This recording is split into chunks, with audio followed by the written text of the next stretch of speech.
মুরগির মাংস দিয়ে হাজারো একরকম পদ বানানো যায়। তবে আমরা কিন্তু খুঁজি এমন কিছু রেসিপি যেটা খুব চটজলদি বানানো যায়, আবার হাতের কাছে পাওয়া যায় এমন কিছু ঘরোয়া উপকরণ দিয়েই বানিয়ে নেওয়া যায়। আজকে আমি এমনই একটা চিকেনের রেসিপি শেয়ার করছি। আমার আজকের রেসিপি চিকেন চটপাটা বা চটপটি মুরগি। এই চটপটি মুরগি বা চিকেন চটপাটা কিন্তু ২ রকমভাবে বানানো যায়। একটি হলো চিকেন চটপাটা পকোড়া, যেটা আপনারা সন্ধ্যেবেলা চা কফির সাথে স্ন্যাকস হিসেবে বা স্টার্টার হিসেবে পরিবেশন করতে পারেন। এছাড়াও আরেকটা যেটা বানানো যায়, যেটা আপনারা রুটি পরোটার সাথে বা রাইস আইটেমের সাথেও কিন্তু পরিবেশন করতে পারেন। তো আজকে কিন্তু আমি চিকেন চটপাটা গ্রেভি বানাবো, মানে যেটা রুটি পরোটার সাথে পরিবেশন করা যায়। পকোড়ার রেসিপিটা কিন্তু অন্যদিন শেয়ার করব। তার জন্য কিছুই নয়, প্রথমে আমি একটা বাটির মধ্যে নিয়ে নিলাম হাফ চা চামচ গোটা ধনে, হাফ চা চামচ গোটা জিরে, হাফ চা চামচ মৌরি, আর সাথে কিছুটা গোটা গরম মসলা অর্থাৎ দুটো ছোট এলাচ, ২ থেকে ৩টে মতন লং বা লবঙ্গ, ২ থেকে ৩ টুকরো দারচিনি, আর দিয়েছি মোটামুটি ১৫ থেকে ২০টা গোটা গোলমরিচ আর দুটো শুকনো লঙ্কা। এই গোটা মশলাগুলো আমি বেটে নেব।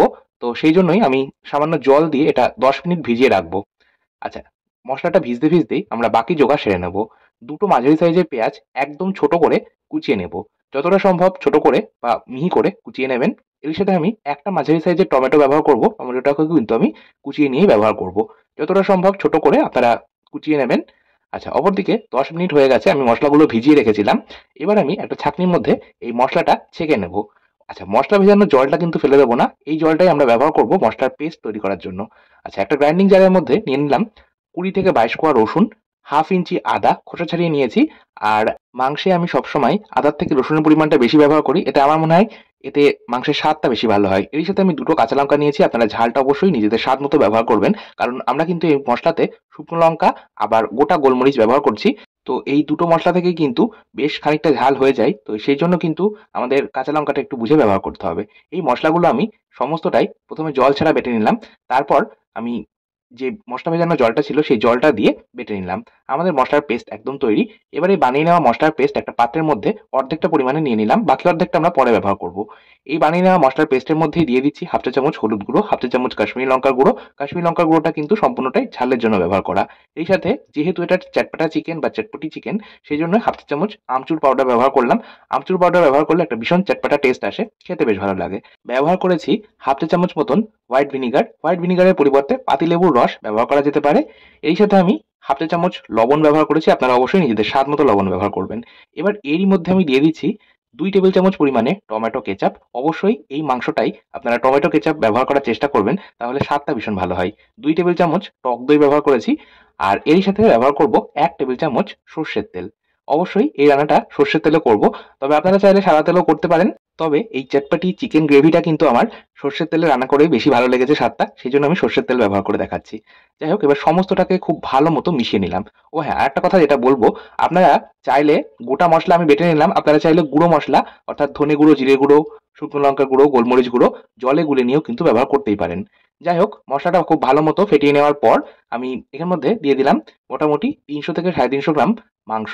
আর এখানে কিন্তু আমি চিকেনটাকে খুব ভালো করে পরিষ্কার করে ধুয়ে রেখেছি। আর চিকেনের পিসগুলো কিন্তু আমি খুব বেশি বড় রাখিনি, কারণ যেহেতু এটা আমি রুটি পরোটার সাথে পরিবেশন করব। আপনারা আপনাদের ইচ্ছে মতন সাইজে চিকেনের পিসগুলো রাখতে পারেন।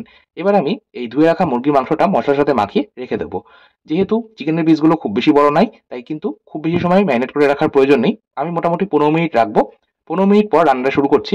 কড়াইয়ের মধ্যে দিয়ে দিলাম ২ টেবিল চামচ সর্ষের তেল। আগেও বলেছি আমি রান্নাটা সর্ষের তেলে করব, আপনারা চাইলে সাদা তেলে করতেই পারেন। তেলটা ভালো মতো গরম হয়ে যাওয়ার পর দিয়ে দিলাম আগে থেকেই কুচিয়ে রাখা পেঁয়াজ। পেঁয়াজটাকে আমি চিনি দিয়ে ভেজে নেব। আমি হাফ চা চামচ চিনি দিয়েছি। চিনিটা ক্যারামেলাইজ হয়ে একটা ভীষণ সুন্দর লালচে রং তৈরি করবে, যেটার জন্য মাংসের কালারটা কিন্তু অসাধারণ আসে। আচ্ছা, চিনি দিয়ে আমি পেঁয়াজটাকে ভেজে নিয়েছি মোটামুটি ২ মিনিট। গ্যাসের ফ্লেমটাকে কিন্তু আমি মিডিয়াম হাই রেখেছিলাম। এবার যে বাকি অর্ধেক মসলার পেস্টটা বানানো ছিল, সেই বাকি অর্ধেক মসলার পেস্টটাও কিন্তু দিয়ে দিলাম। তবে ওই গ্রাইন্ডিং জারের মধ্যে সামান্য জল দিয়ে লেগে থাকা মসলাটা ধুয়ে দিয়ে দিলাম। এবার মসলাটাকে আমি আরও ২ মিনিট কষিয়ে নিয়েছি। ২ মিনিট পর দিয়ে দিলাম কুচিয়ে রাখা টমেটো। টমেটোটা দিয়ে আমি এবার মসলার সাথে মেশাতে থাকবো আর কষাতে থাকবো। মশলাটা কিন্তু ততক্ষণ পর্যন্ত কষাতে হবে যতক্ষণ না মশলা থেকে তেল ছাড়ছে, অথবা যারা কম তেলে রান্নাটা করবেন তারা দেখবেন টমেটোটা যতক্ষণ না সম্পূর্ণ গলে যাচ্ছে বা মেল্ট হয়ে যাচ্ছে, মশলার সাথে মিশে যাচ্ছে, ততক্ষণ পর্যন্ত মশলাটা কষিয়ে নিতে হবে। টমেটোটা সম্পূর্ণ গলে গিয়ে মিশে গেছে মশলার সাথে। তারপর আমি দিয়ে দিয়েছি ম্যারিনেট করে রাখা মাংসের টুকরোগুলো। মাংসের টুকরোগুলো আমি দিয়ে এবার গ্যাসের আঁচটাকে হাই ফ্লেমে রেখে প্রথমে ৩ মিনিট নাড়াচাড়া করে মশলার সাথে কষিয়ে নিলাম বা মশলার সাথে মাংসটা ভেজে নিলাম। 3 মিনিট পর গ্যাসের ফ্লেমটাকে আমি লো মিডিয়ামে করে এটা কভার করে দিয়েছিলাম। আর কভার করে এটা আমি 5 মিনিট কুক করেছি। 5 মিনিট পর ঢাকা চাপা সরিয়ে নিলাম।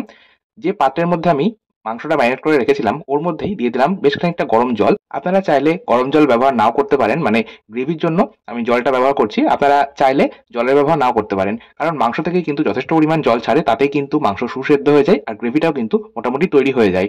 আমি একটু গ্রেভিটা বেশি রাখবো, সেই জন্য আমি সামান্য গরম জল ব্যবহার করলাম। যাই হোক, এই পর্যায়ে 1/4 চা চামচ মতন লবণ ব্যবহার করেছি, কারণ লবণটা আমার একটু কম হয়েছিল। আপনারা আপনাদের স্বাদ মতো লবণ ব্যবহার করবেন আর বেশ খানিকটা কুচনো ধনেপাতা দিয়ে সম্পূর্ণটা খুব ভালো মতো মিশিয়ে আরো 5 মিনিট মিডিয়াম আঁচে কুক করেছি। ব্যাস 5 মিনিট পর আমি গ্যাসের ফ্লেম বন্ধ করে দিলাম। আমাদের চটপাটা চিকেন একদম তৈরি। যে কোনো রকম রুটি, পরোটা বা লুচির সাথেও পরিবেশন করতে পারেন। আজকের মতো এই পর্যন্তই। ধন্যবাদ।